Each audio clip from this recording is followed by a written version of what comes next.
Welcome to Talaterra, a podcast about freelance educators working in natural resource fields and environmental education. Who are these educators?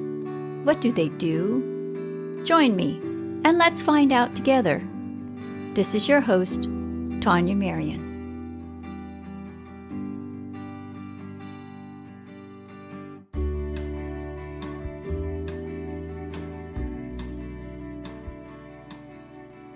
Today, my guest is Sarah Johnson. Sarah is a freelance science educator whose specialty areas are climate change, public lands, watershed science, civics, geography, and teaching and learning. Sarah leads educator professional development workshops, teaches public lands courses, teaches programs for the International Arctic Buoy Program, and leads a Colorado cohort of climate change educators. Sarah's created and facilitated many environmental education programs, including the award-winning Youth Water Leadership Program. In November 2021, Sarah had the opportunity to attend the United Nations Climate Change Conference of the Parties, usually referred to as COP26. In this episode, Sarah takes us to Scotland and shares her experience at this event. Thank you, Sarah, for stopping by to be on the show and to share your experience in Glasgow with us at COP26. It's wonderful to be here with you. Thanks for the invitation. From what I've read in the summary, or from the UN's summary about the climate change conference in Glasgow, there were 40,000 registered participants, and that of those 40,000, there were 14,000 or more than 14,000 observers there, and you were there as an observer.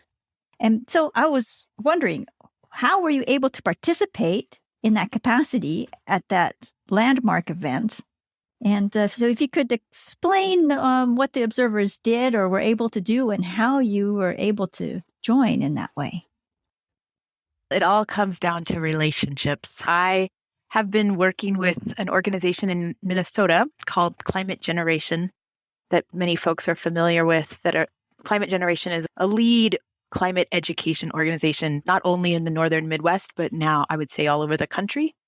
And they host a summer institute for education, for climate change education. And educators, both formal and non-formal educators, are encouraged to participate. And because it has gone virtual since 2020, they needed regional cohort leaders for different regions of the country. And they called me and said, would you like to be a regional cohort leader in the summer of 2020? And no one knew what that exactly meant or how that was going to play out. And I said, sure, let's figure it out together. Before that, I had made relationships with leading climate change education professionals across the country through conferences and other professional networks. And they knew about me. And so then I've grown those relationships.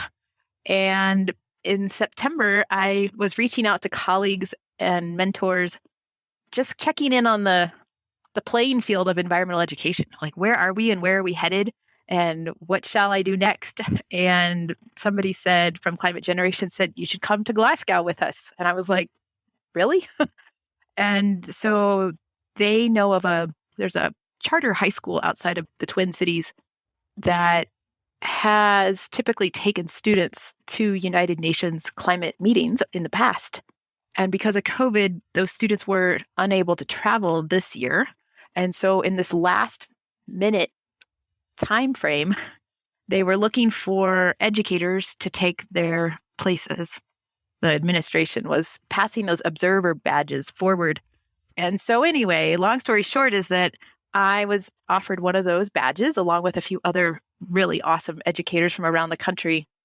And we went as a civil society or observers, as you said. And so in addition to the relationships specifically with Climate Generation, I also am part of something called the U.S.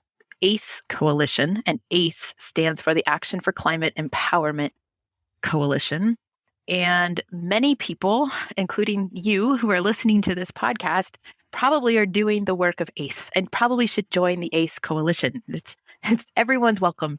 And the work of the ACE Coalition is to be advocates for 6 big buckets of empowerment around climate change. And those big buckets are education, training, public awareness, access to information, public participation, international collaboration, and then all of that through a lens of climate justice. And the Action for Climate Empowerment language is actually United Nations language, and it's something bigger than the United States.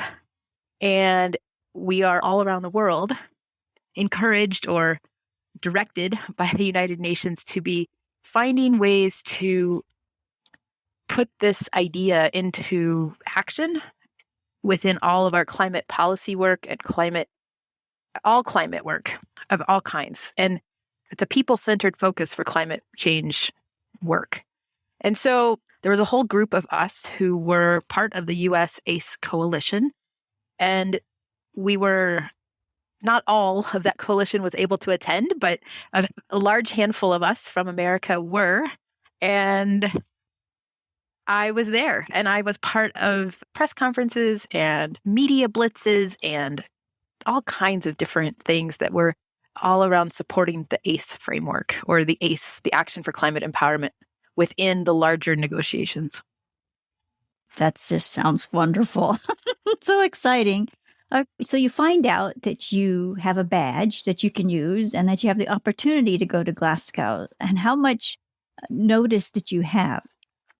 I found out 2.5 weeks before I flew away that I was going to get to go to Scotland.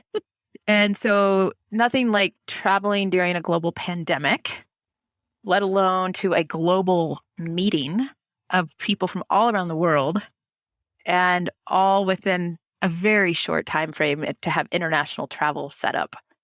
And so it was all consuming. And thankfully, the only reason I was able to say yes is because I did have that flexibility as an independent person, as an independent business. I didn't have to ask the committee for permission. I didn't have to do much. I did sit on it, I think, for maybe 24 hours. It may have been more like 18 hours before I said absolutely yes, because I was so excited. But I pulled all of it together between United Airlines, the United Nations, and the United Kingdom. It was quite challenging. And like I said, it was all consuming before I went. And in addition to the logistics of getting there, it was also the storytelling and the people in my community wanting to know that I was going, and then being able to be available for PR and press and media things, so that story could be told to the people here in rural Colorado through our local community radio station and our newspapers and my own media outlets of all the social media and websites and emails, and really leveraging this opportunity from a professional development perspective, but also from a credibility development perspective. I have a lot of credibility, but it just was such an opportunity to really keep Wild Rose education on the map myself on the map as well. And so it was navigating all of those pieces, as well as trying to figure out what in the world my role was in supporting the US ACE Coalition, and understanding, kind of getting brought up to speed on all those details, and then dealing with COVID and lodging and food. And the food wasn't that complicated. It was the lodging and just all the logistics of travel. How did you resolve the lodging issue on such short order? Did they already have things set up? So many people probably have watched in the news or heard throughout media that Glasgow lodging became outrageously expensive. And basically the people there were gouging the people coming to the COP26. But then there was this fringe organization that got set up called the COP26 Coalition. And they did all kinds of stuff outside of the formal conference of the parties, is what COP stands for. And one of the things they did was set up something called the Homestay Network. And they found oodles of people across the city and the surrounding area in Scotland around Glasgow to offer up bedrooms and couches and all kinds of situations. And so I pieced together a couple different homestays.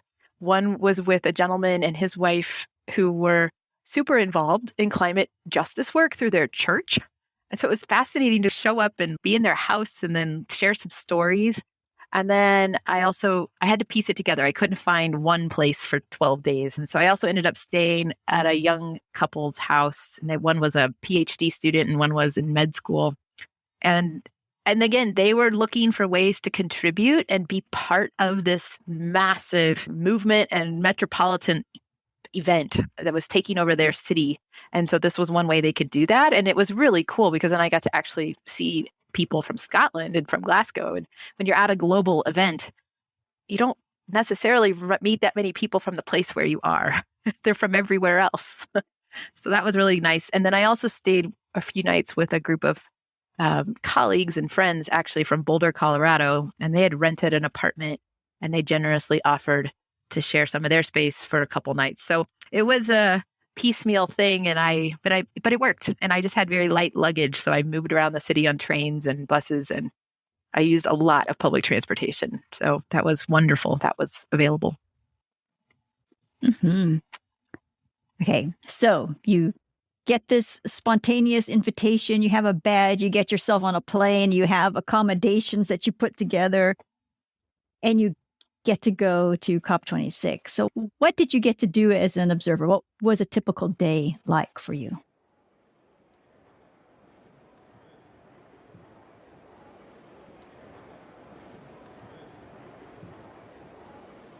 I think we have to back up a step and explain that there's basically two different COPs going on. Conference of the Parties, right?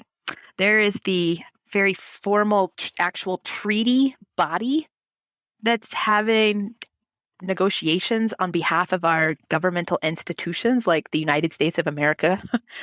And then there's this, what we might call the Metropolitan COP, which is all the civil society, all the hoopla, all the energy, all the side meetings, all the protests and marches, and this whole other thing. And so I was part of all of that.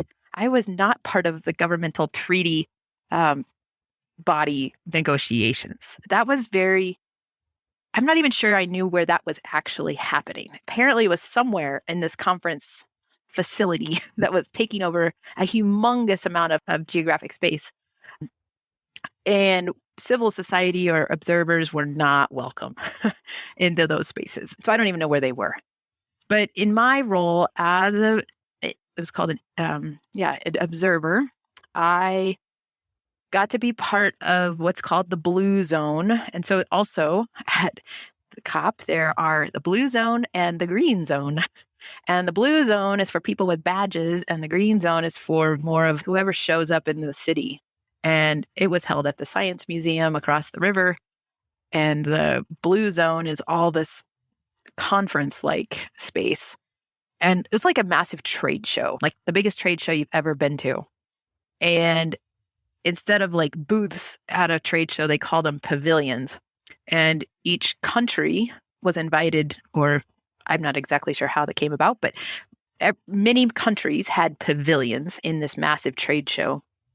And as well as constituent groups and other entities like the Nature Conservancy had their own pavilion, as an example. And so within that space, there was a lot of hoopla and never-ending energy. It was constant. I think I figured out that I'd walked 15 miles in a day, according to my step counter on my phone. And so you get up early, I had gone to the grocery store and bought food for breakfast and made simple breakfast, navigated all the transportation. The trains typically took, depending on which place I was staying, it took at least 2 trains and sometimes a bus to get to the place. And then to get through all this, like 5 layers of security between the COVID test. Oh, I forgot. We started at home with COVID testing every single day. And then you had to upload that information onto the National Health Board website.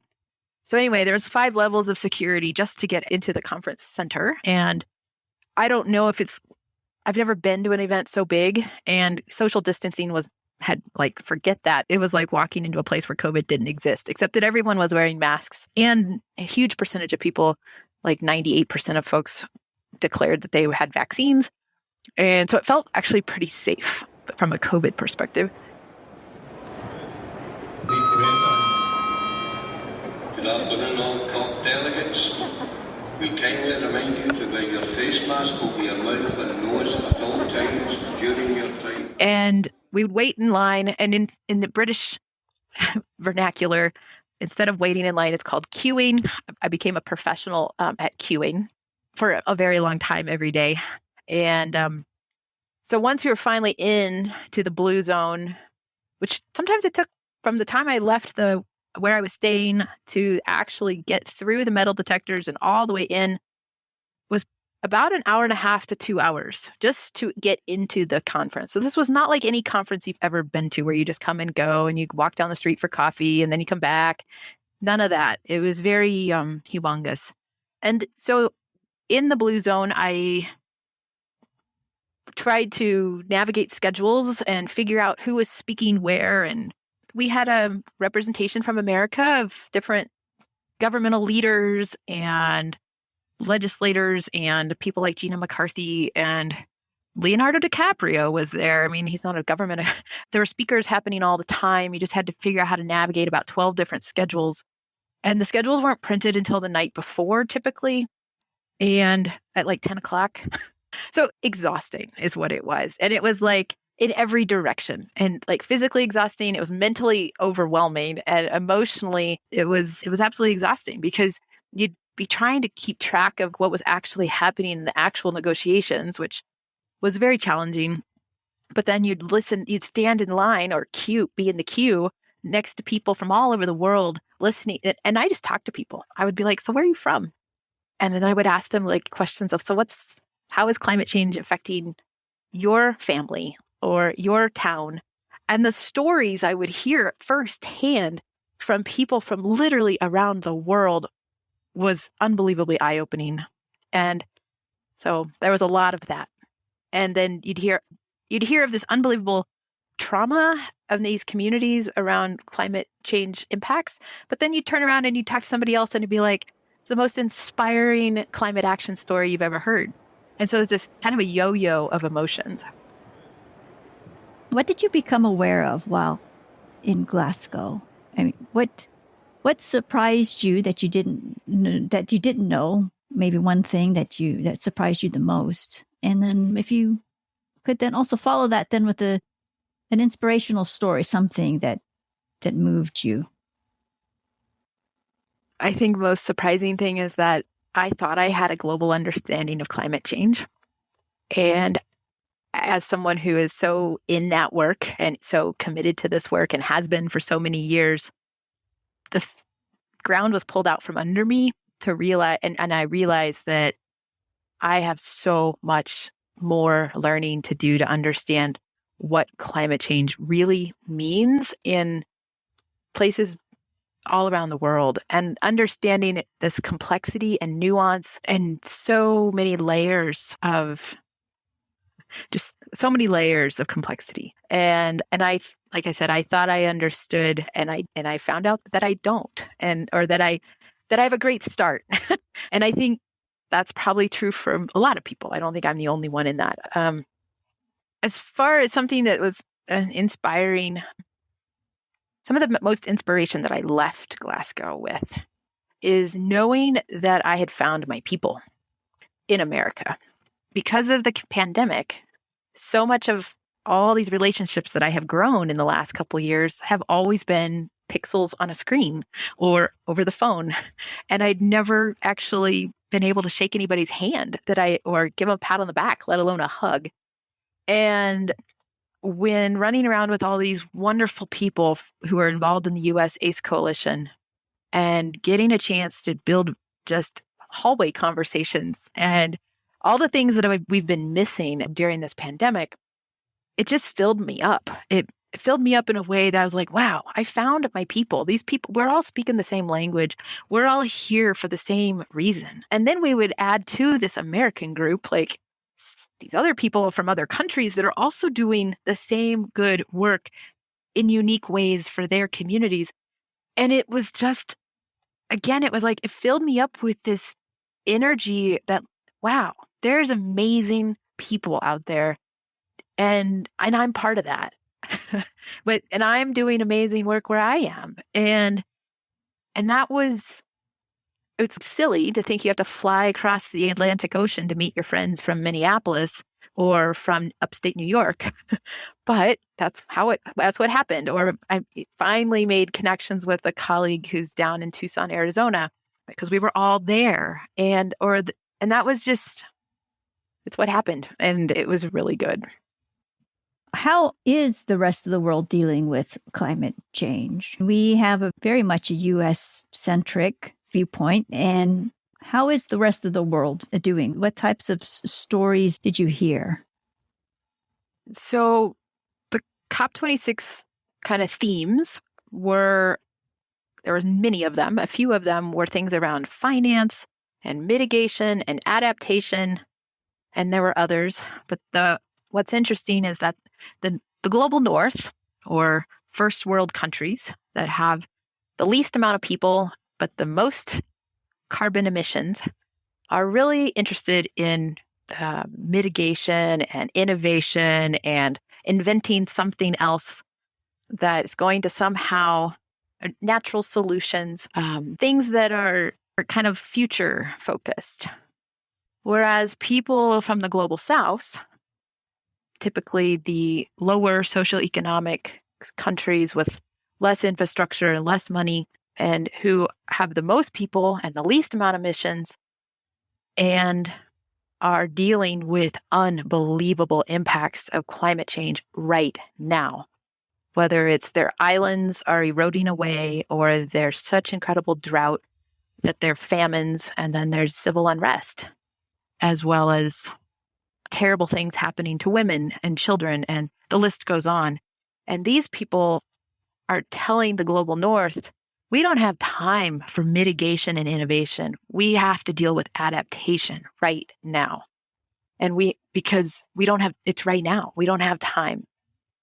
And the global south, what I was hearing over and over, is that until the people in the global north, us in America and other very rich countries, until we actually stop consuming so much stuff, they don't want to hear about our innovative ideas. Until we actually reduce the amount of fossil fuels that we are burning each and every day, they're not going to take us very seriously, and they aren't. And that was eye-opening to me. That's a conversation I had never really heard, because I read probably the same things that the listeners to this podcast are reading. And I listen to news and I pay attention to things, and I thought I think I have a pretty broad understanding of things, until I understood the global South's perspective of natural solutions. And so natural solutions. So if we're going to keep living the way we live, but we're going to plant trees in South America in some village and have this carbon offset kind of thing.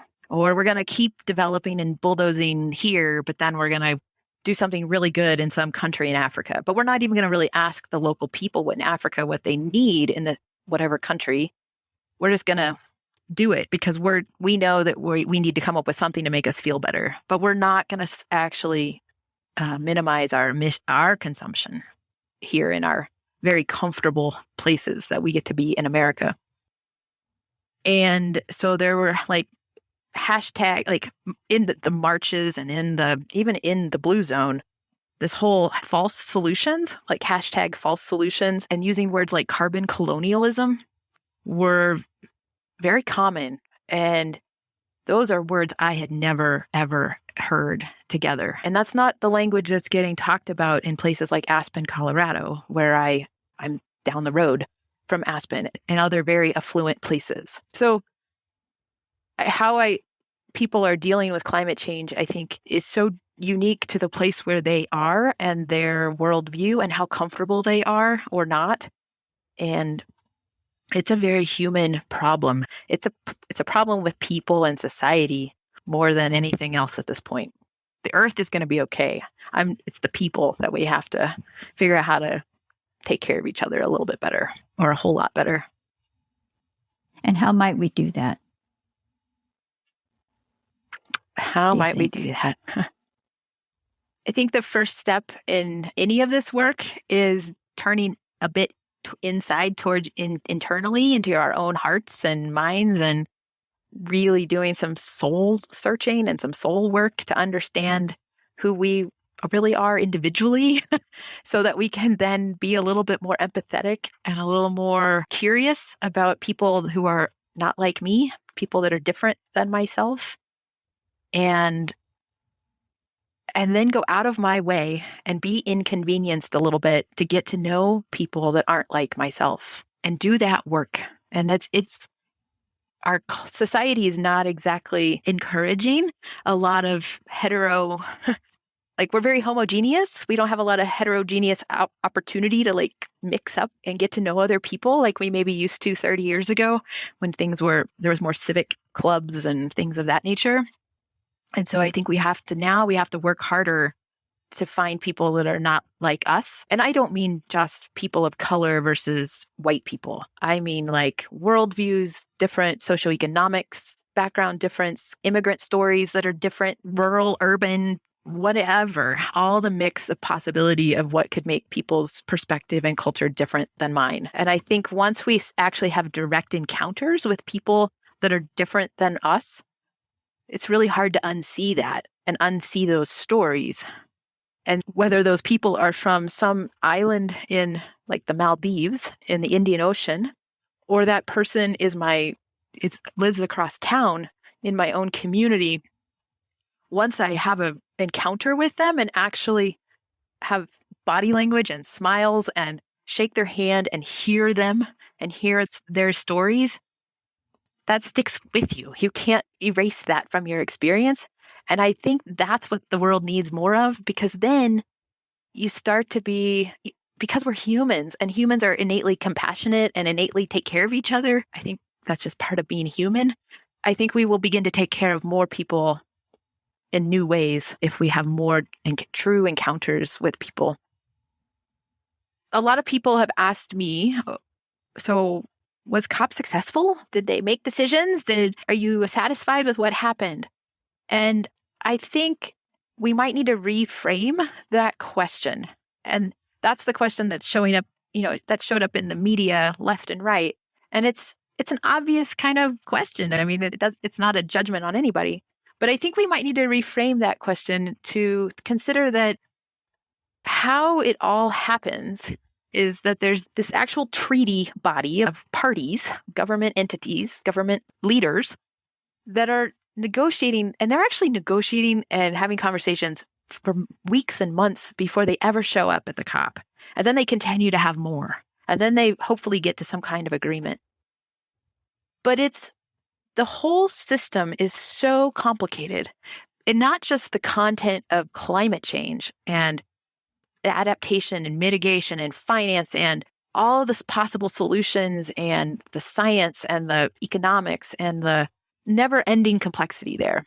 Then there's the complexity of just how the United Nations operates and how these different people actually have different titles and different roles and are at different tables in different rooms for all these different things. And it's constantly moving. And somehow somebody's keeping track of all that's happening all at the same time. And then there's all of us out in the outside who want answers of what happened and was it successful? And we don't remember that it takes time, maybe 24 hours, to actually give these human beings who are only as human as you and I time to digest what just happened where they were, let alone listen to whatever happened in the room next door with their colleagues, to then try to piece it together and figure out how to make sense of it all. And then you might actually be able to follow it all just as easily from a computer in Kansas as you could have if you had been trying to navigate the event center like I was, you might probably had more success following the actual negotiations from a computer than being in the space. And so I think we just have to remember that all of this process is super complicated, and anybody who gives us very quick yes or no, right, wrong kinds of answers, we might want to ask some more questions and say, actually, this might be more complex. Let's dig in a little deeper, because there is no such thing as a simple answer of was it successful or did they accomplish what they tried to? And so I think that's a really important thing to keep in mind when thinking about these humongous United Nations type gatherings of negotiators and government leaders.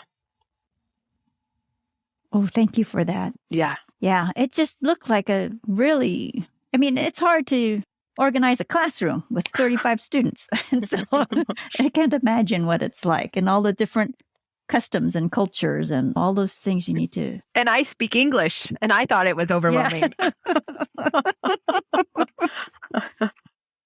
Okay. So in a review of the study that's called Global Warming's Six Americas, it is a review of the different groups of people and their different perspectives about the subject of climate change, climate science. And so the point that this study makes is that there isn't just one America. There are actually six Americas, six within the country, and that there are people who are in the group which they're calling alarmed. There are people who are concerned, some cautious, some disengaged, some doubtful, and some dismissive.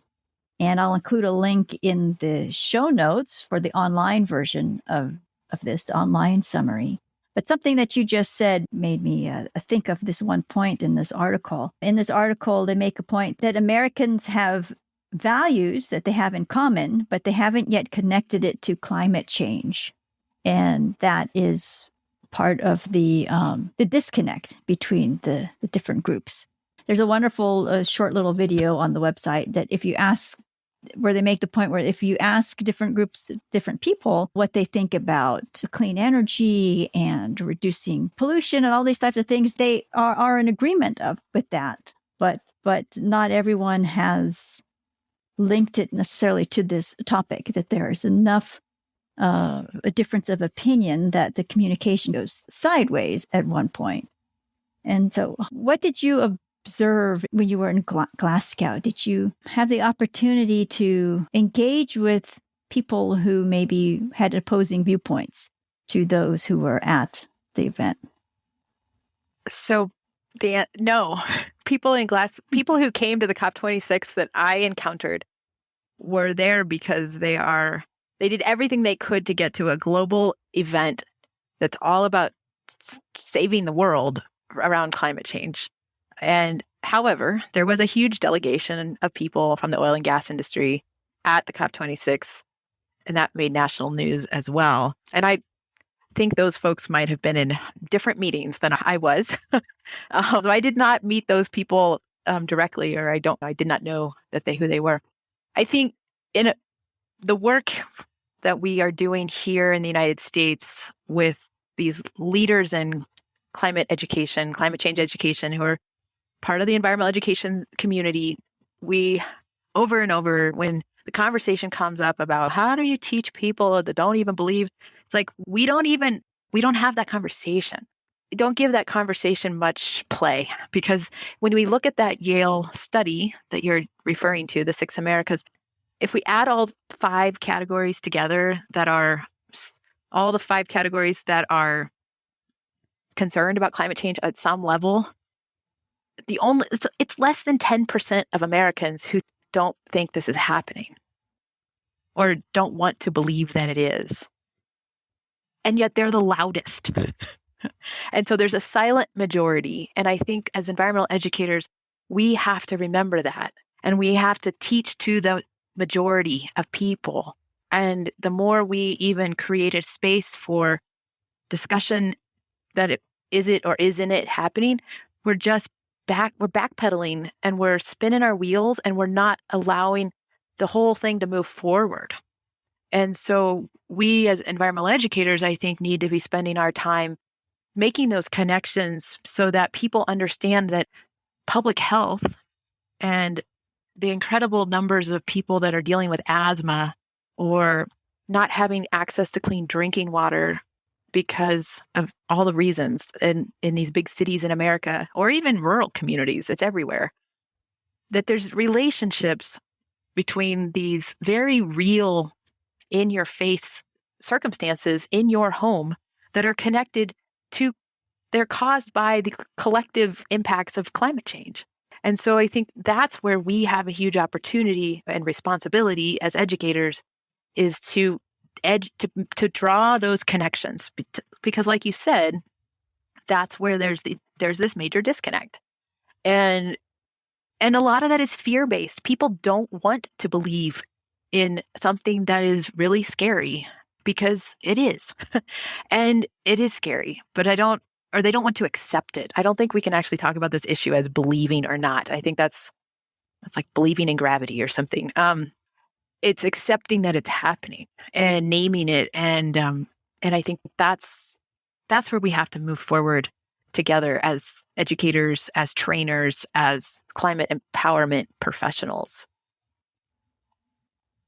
So climate education is more than data and economics. It's conversation with your neighbors, right? And with others in your community. How about, it's also a science communication issue. Did you happen to pick up on how people from all different countries do science communication in their communities? I didn't actually see much of that side of things. I think probably if it had been 10 years ago or even 5 years ago, that probably would have been the central message, was because of the data, climate change is happening. And I think at this point, because the elevated urgency and emergency of climate change, I get a sense that the focus is on climate justice. And that includes everything from storytelling. How do we teach climate justice? We teach it through things like storytelling, and we teach it through case studies, and we teach it through using things like deliberative conversations and looking at things from multi-stakeholder perspectives. And we make sure that we're presenting the issue of climate change as a complex, nuanced, complicated thing. And it's not a one side of the table versus another. I don't think debate is a very good tool for teaching because it encourages that somebody's right and somebody's wrong.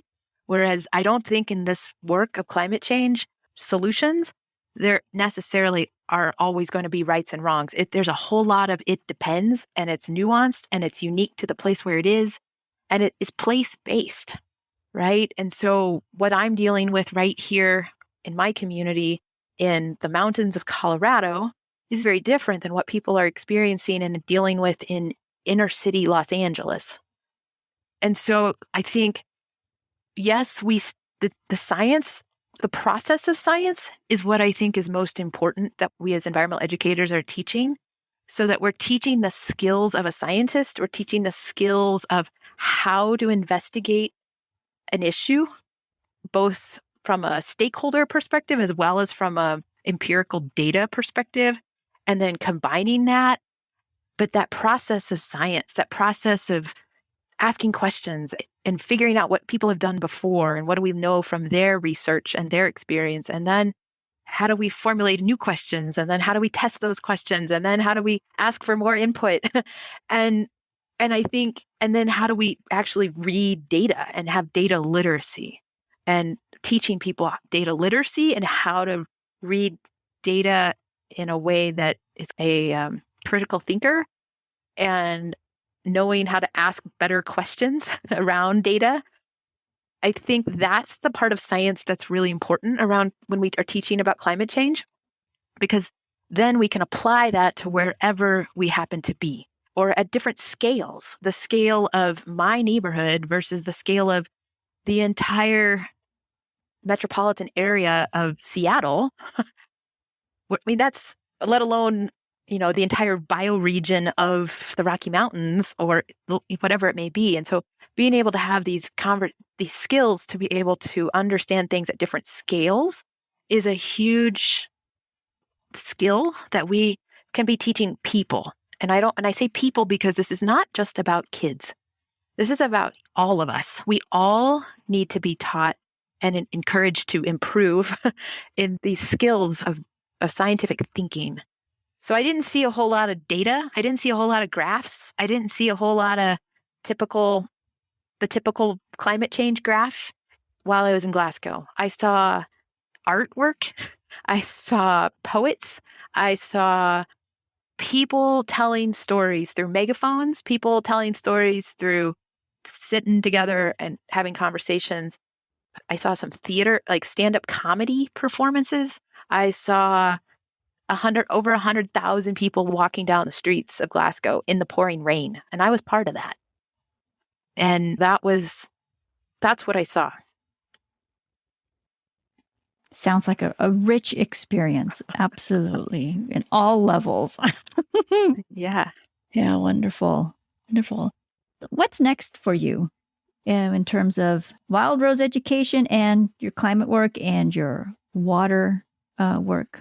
What's next? Well, I have been telling the world that I'm more of a climate educator. That's more of the how I describe myself, because that means everything, because everything is a climate issue.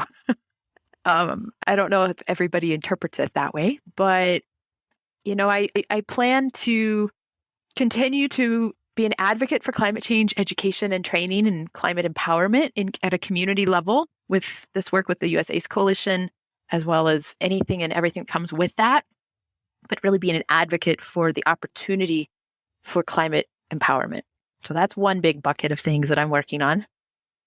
I'm also committed to continuing to provide and design and facilitate professional development workshops for educators, both formal and non-formal educators, in so many different capacities through partnering with universities and partnering with the Colorado Alliance for Environmental Education, and really helping to design those programs as well as facilitate them really well.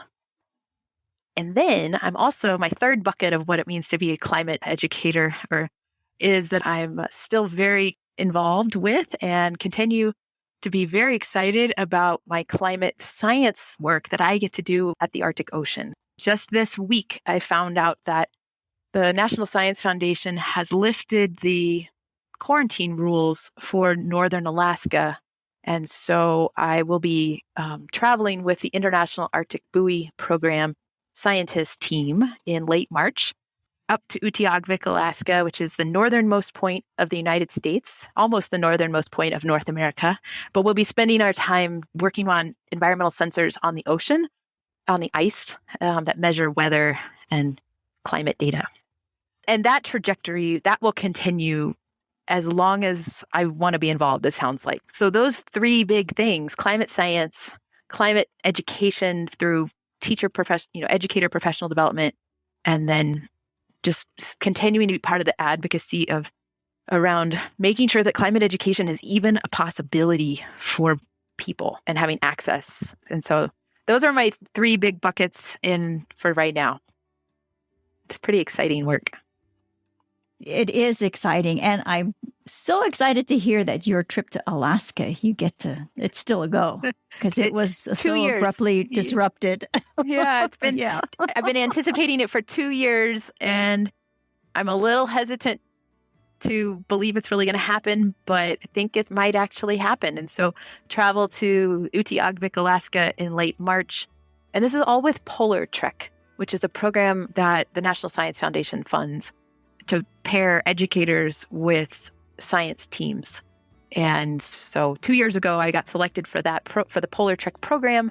And then, of course, we've been laying low with COVID, and now we get to go. And then my science team will also go back to the Arctic Ocean in late June, but from the Canadian side of things. And so everybody's welcome and encouraged to follow along this expedition. And you can find the information on my website, but I will also make sure those end up in the show notes as well.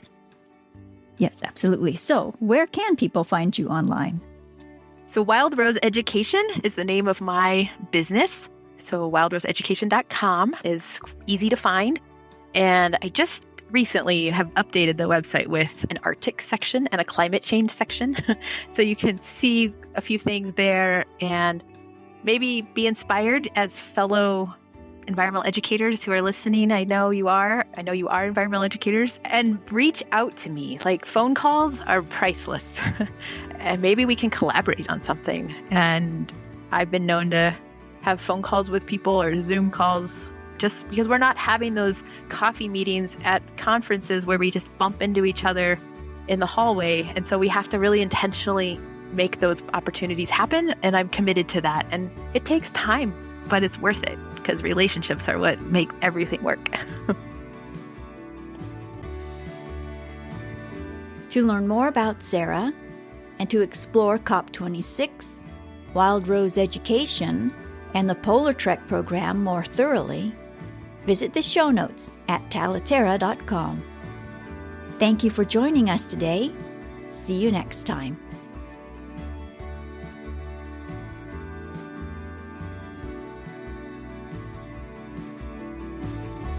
Talaterra is a podcast for and about independent educators working in natural resource fields and environmental education. If you enjoyed this episode, please share it with friends and colleagues. Thank you so much for joining us today. This is Tania Marien.